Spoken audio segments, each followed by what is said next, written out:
함께할 두 분 소개해드릴게요. 중앙일보 송지훈 기자, 월간 축구 전문지 포포투의 배진경 기자 나오셨습니다. 안녕하세요. 안녕하세요. 안녕하세요. 추워서 그런지 네. 힘이 뚝 떨어지셨네요. 안녕하세요. 아, 좋습니다. 먼저 대표팀 이야기부터 해볼게요. 벤투호의 11월 A매치 선수 명단이 발표됐죠? 네, 이제 다음 주죠. 14일. 아직 추우신가요? 입이 얼어서 말이 안 나옵니다. 너무 추워. 네, 많이 추워졌죠. 네, 14일 레바논과 월드컵 아시아 지역 2차 예선 경기가 있고요. 그리고 19일에 이제 브라질과 친선 경기가 있는데 이 두 경기를 치를 대표팀 명단이 소집이 됐고요. 주장 손흥민, 또 신예 이강인 등 주요 선수들이 모두 포함된 23명을 벤투 감독이 발표를 했습니다. 일단 기존 멤버들이랑 비교했을 때 어떤 변화가 있었나요? 우리 대표팀의 뼈대라고 부를 수 있는 그 주축 선수들, 방금 이제 배진경 기자도 다 얘기해줬던 그 뭐 손흥민을 비롯한 그 선수들 다 그대로 다 들어왔고요. 네. 뭐 많이 안 바뀌는 벤투 감독의 그런 이렇게 성격적인 특성 이번에도 잘 나왔고, 미드필드진에서 좀 주목할 만한 변화가 있었는데요. 백승호, 이동경, 이재익, 우리 수비수 이재익 선수까지 네. 우리 대표팀에서 나이 순으로 가장 어린 우리 후배들, 동생들 이번에 명단에서 한꺼번에 제외가 됐고, 러시아 월드컵에도 나왔던 베테랑 미드필더 주세종 선수가 포함이 됐습니다. 이 아무래도 이 레바논전 원정에 대한 부담이 좀 큰 그런 경기고, 또 브라질과의 경기 쉽지 않잖아요, 당연히. 네. 이런 경기에서는 아무래도 좀 노련미를 앞세운 그런 선수들이 필요하다라는 벤투 감독의 구상, 그리고 또 일부 선수들의 부상, 이런 것들이 이제 더해진 결과로 보입니다. 근데 25명이 아니라 23명만 선발한 이유는 뭐라고 보시나요? 원래 AFC에 제출하는 엔트리는 23명이 정원이고요. 네. 이제 벤투 감독의 경우에는 이 23명 엔트리에 추가 자원이죠. 그러니까 혹시나 있을 부상에 대비한 그 보강 자원일 수도 있고, 혹은 유망주를 함께 훈련에 참여를 시켜서 이 선수의 성장 과정을 한번 직접적으로 확인을 해보는 그런 시간도 갖고 했었는데요. 이번에는 그 추가 자원을 뽑지 않은 거고요. 그 앞에서 송지훈 기자가 언급을 했다시피 그 레바논과 브라질을 상대하는 이 2연전에서는 사실 정예 멤버들, 그러니까 말 그대로 주요 선수들 모두 다 이제 투입을 할 의지를 갖고 있기 때문에 추가 자원보다는 이 선수들로도 충분하다고 판단을 한 것 같고, 벤투 감독이 그 기자회견에서 밝힌 바로는 그 우리 이번에 대표팀을 수집하기 전에, 그러니까 다음 주 월요일이 될 텐데요. 그 전 주말, 그러니까 이번 주말에 K리그 경기가 없잖아요. 그러니까 대표팀 명단 발표한 후에 그 경기를 치르면서 생길 수 있는 부상 자원이 발생을 할 만한 그런 변수는 없습니다. 네. 그래서 사실은 이번에는 그런 류의 어떤 변수가 크게 작용을 하지 않으므로 정예 멤버만 뽑아도 되겠다라고 감독이 판단을 했다고 밝혔습니다. 23명 중에서 그럼 선발로 출전하게 될 11명은 어떻게 예상하세요? 뭐 그냥 마음 편하게 얘기할 수 있을 것 같아요. 예. 4-2-3-1 포메이션 쓸 것 같고, 네.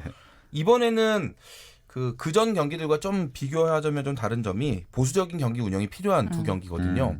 이 레바논 물론 객관적인 경기력에서 우리보다 떨어지지만 그 홈에서 할 때 우리가 레바논 원정으로 가면 참 여러모로 껄끄러운 그런 팀이고, 예. 또 브라질 같은 경우는 뭐 세계 최강 중에 한 팀이기 때문에 좀 보수적으로 4-2-3-1 쓸 것 같고요.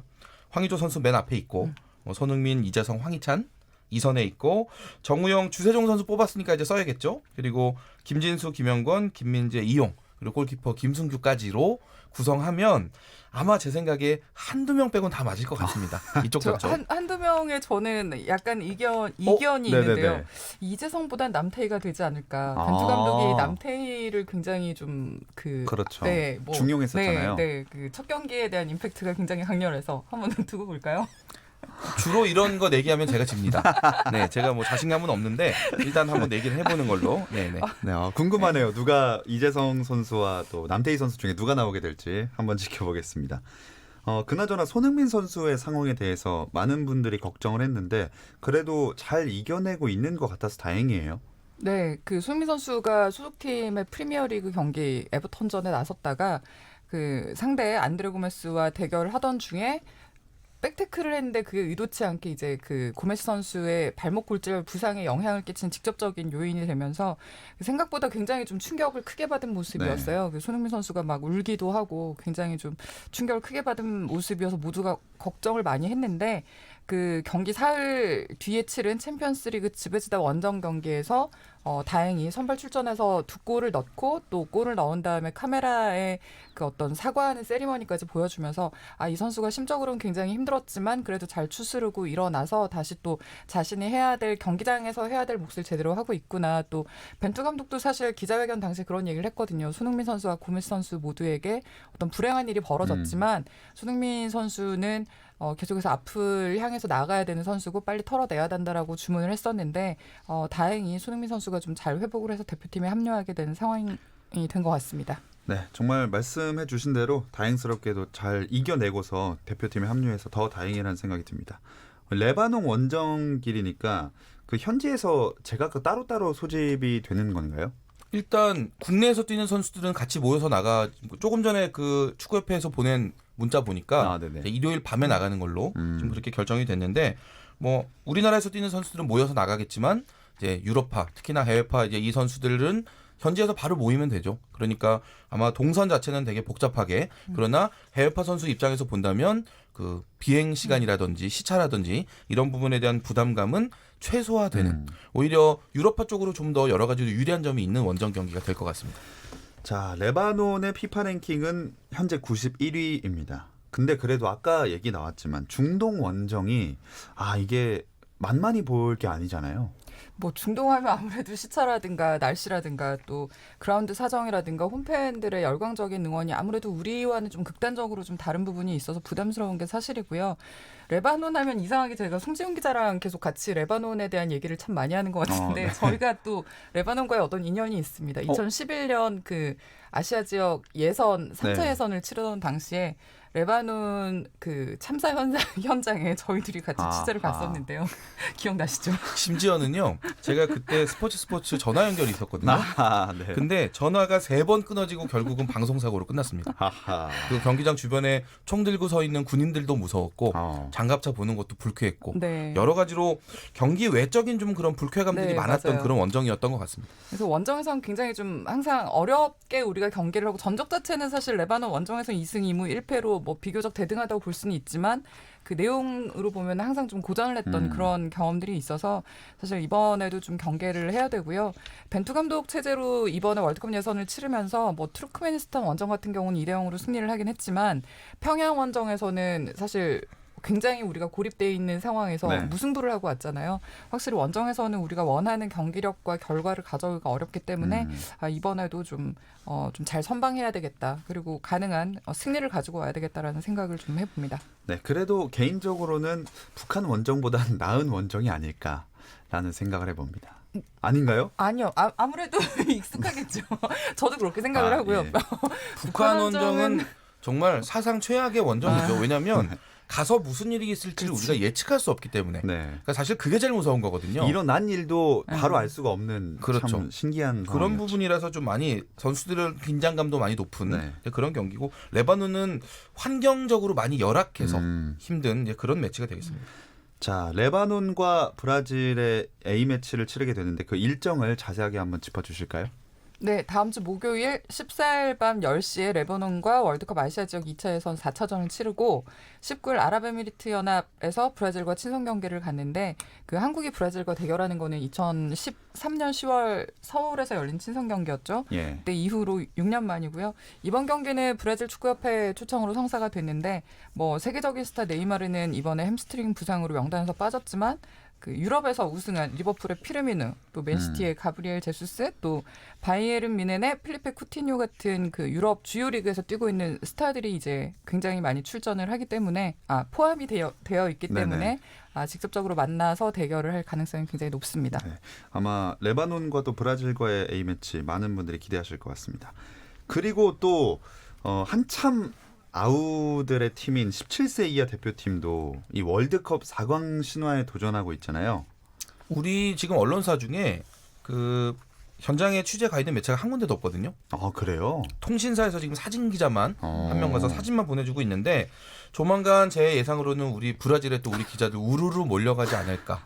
우리 17세 이하 대표팀 선수들 너무 잘해주고 있어서 지상파에 편성이 됐더라고요. 상당히 역시 기대가 대중성과 되고, 그렇죠. 인기의 예. 척도군요. 기대가 되고 그 신태용 감독이 예전에 뛰었던 서정원 감독과 뛰었던 그 1987년 그리고 또 손흥민 선수가 주축이었던 2009년 이후로 이번이 세 번째로 이제 8강에 올라간 거고 역대 최고 기록이거든요. 한 번 더 이기면 새로운 기록을 쓰게 되는. 뭐 우리 20세 이하 월드컵의 그 감동이 아직 사라지지 않은 느낌인데 그 그렇죠. 3살 어린 동생들이 또 이렇게 잘해주니까 너무 행복합니다.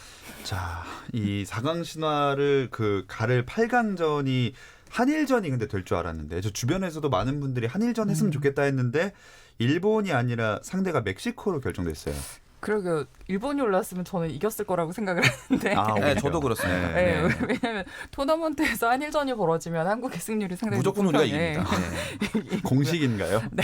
아, 공식은 아니지만 뭔가 심리적인 확신을 갖고 있고요. 아무튼 뭐 아쉽게 일본이 떨어져서 정말 아쉬운데요.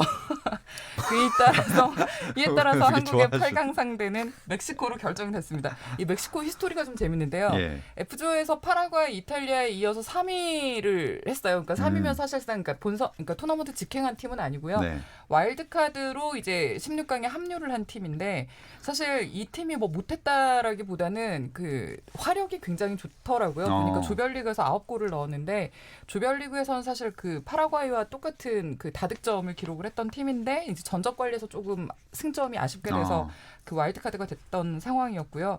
그 D조 1위였던 일본 같은 경우는 조별리그에서 득점이 4골밖에 안 됐거든요. 결국 이 두 팀이 16강에서 붙으니까 화력이 더 셌던 멕시코가 2대0으로 승리를 한 결과가 나왔어요.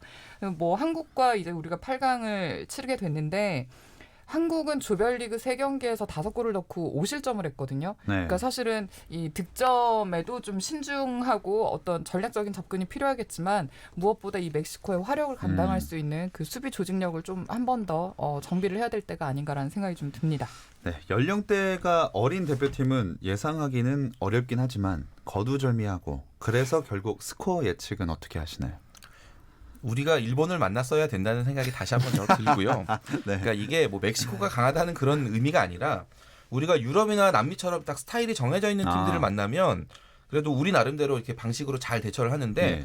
그 이상하게 좀 북중미처럼 애매한 이게 유럽도 아닌 것이 남미도 아닌 것이 이런 스타일의 팀들을 만나면 좀 고전을 해요. 그래서 우리가 멕시코나 코스타리카 이런 나라하고 상대 전적이 좀 안 좋거든요. 네. 아마 이번 경기도 아마 전체적으로 봐서는 그런 비슷한 맥락일 것 같은데 참고로 통계로 봐서 좋은 건 우리가 멕시코랑 3번 만나서 3번 다 1대1 무승부를 비겼는데 그중에 2번은 승부차기까지 갔고 우리가 다 이겼습니다. 네. 그런 거를 감안해서 본다면 전 우리가 이길 것 같고요. 2대1로 이긴다. 2대1. 네, 좀 취하는 그런 이제 배팅으로 갈 것 같고 승부차기까지는 가지 않는다. 후반 막판에 한 골 들어간다. 2대1로 저는 생각하고 있습니다. 네, 거두절미를 전혀 안 하셨고요.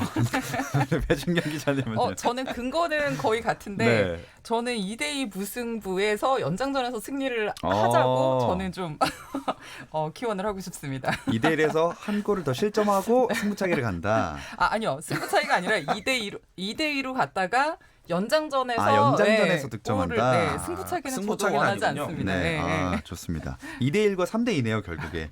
그렇죠. 네. 어쨌든 베트남에서는 그리고 박항서 감독의 재계약 소식도 전해졌는데 이 이야기는 잠시 쉬었다 와서 나눠보겠습니다.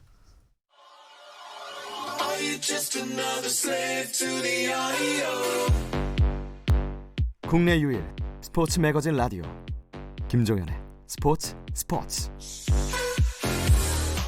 축구장 가는 길 월간 축구 전문지 포포투의 배진경 기자, 중앙일보 송지훈 기자와 함께하고 있습니다. 박항서 감독이랑 베트남 축구의 동행이 더 이어지게 됐습니다. 네, 박항서 감독이 지금 베트남 대표팀의 이제 감독으로 있는데 베트남 축구와 3년 재계약을 했고요. 정확하게는 2년에 1년 옵션 계약인 것으로 이제 확인이 됐습니다.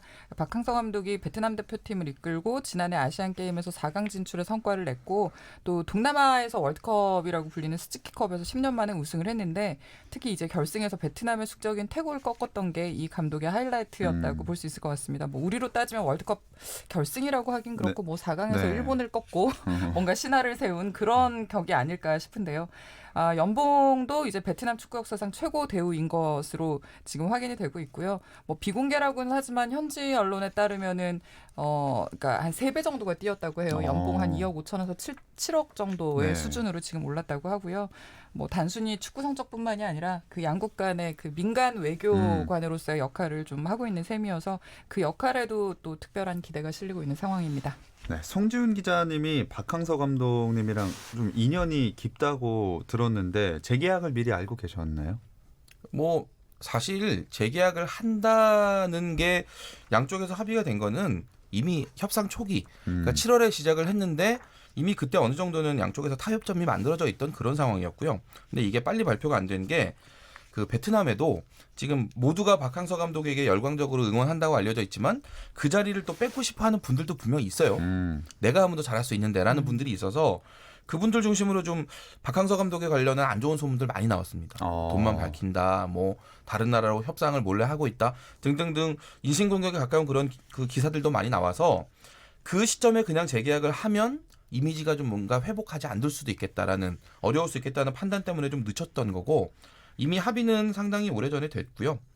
그 쉬는 동안 그러니까 7월 달에 하다가 협상을 중단하고 이제 최근에 발표하기 전까지는 박항서 감독이 오히려 이영진 수석 코치 포함한 코치들 연봉을 좀 챙겨줬습니다. 네, 내가 많이 오르는 것만큼이나 우리 코치들도 같이 올려달라 해서 그 부분에 대해서 오케이를 받았습니다. 재미난 또 비하인드 스토리가 있었군요. 아마 우리나라 벤투호와도 만날 기회가 있을까요? 사실 지난 3월에 친선 경기를 할 뻔했는데 이게 이제 그때 박항서 감독이 베트남의 올림픽 팀에도 지금 겸임을 하고 있는데 그 올림픽 팀의 아시아 챔피언십 일정이 있었기 때문에 사실은 A 대표팀 간 경기가 이제 무산이 됐고요. 네.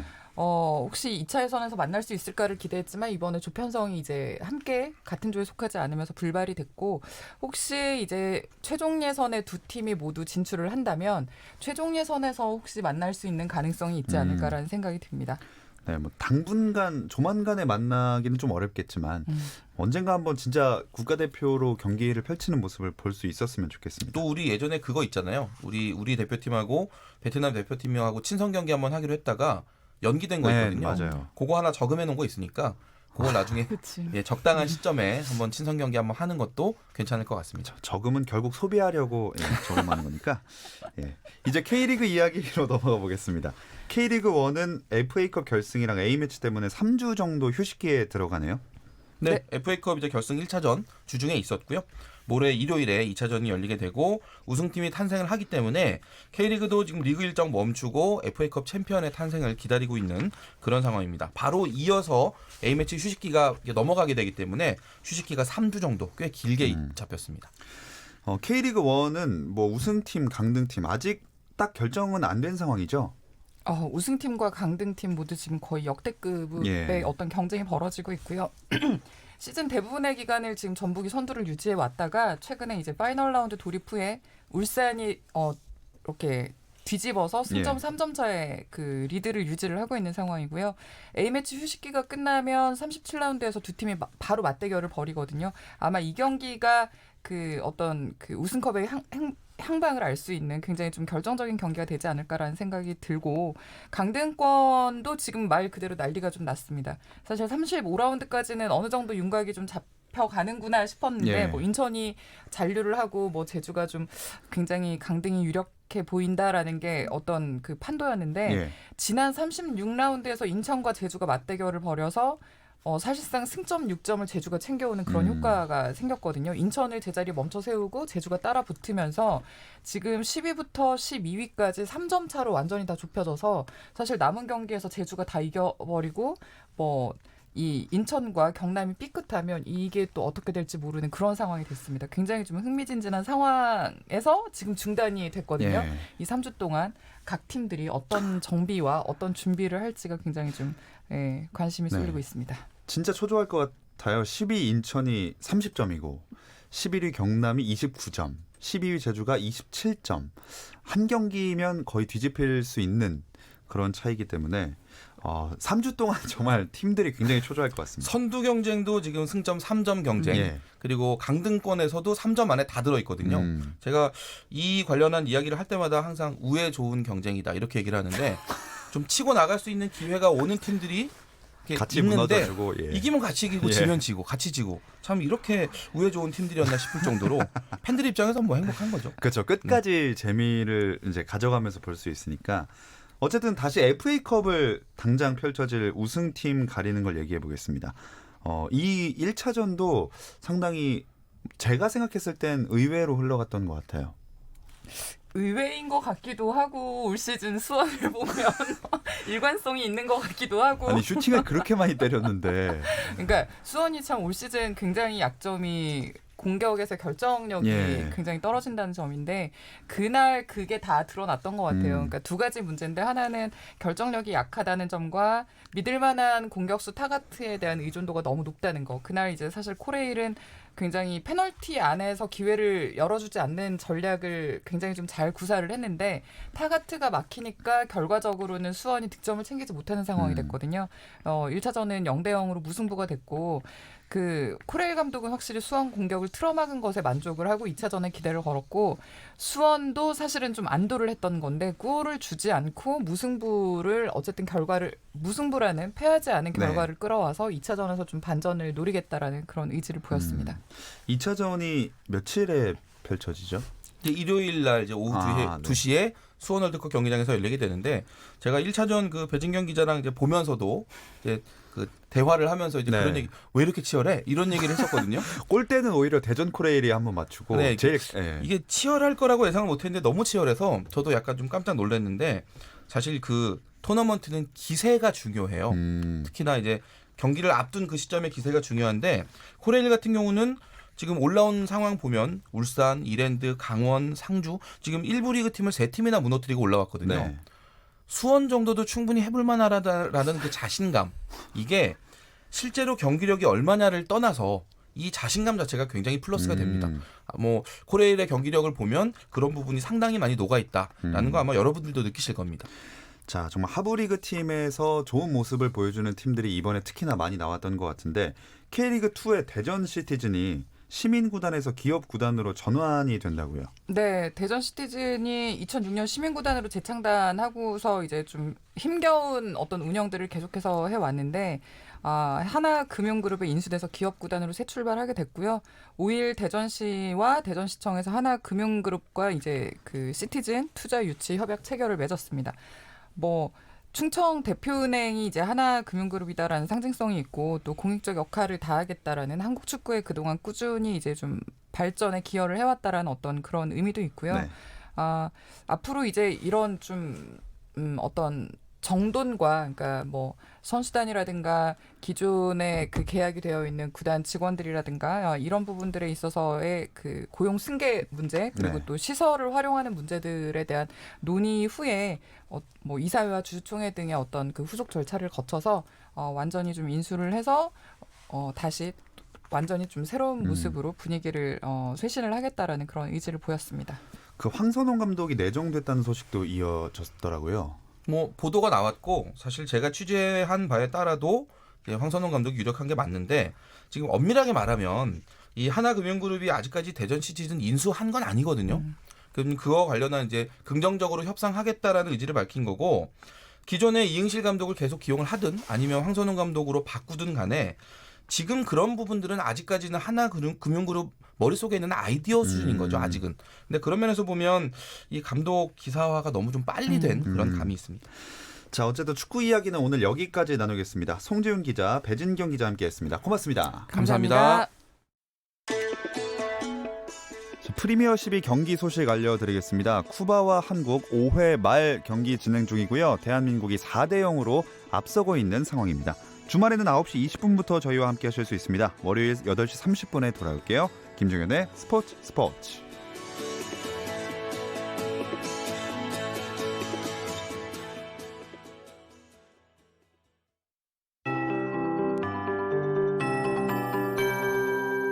KBS 58분 날씨. 절기 입동인 오늘 기온이 뚝 떨어지면서 아침에 서울 등 내륙 곳곳에는 올가을 첫 얼음이 얼기도 했는데요. 내일부터는 추위가 풀리고 다시 평년 기온을 회복하겠습니다. 아침에는 철원 영하 2도, 대구 3도, 서울 4도,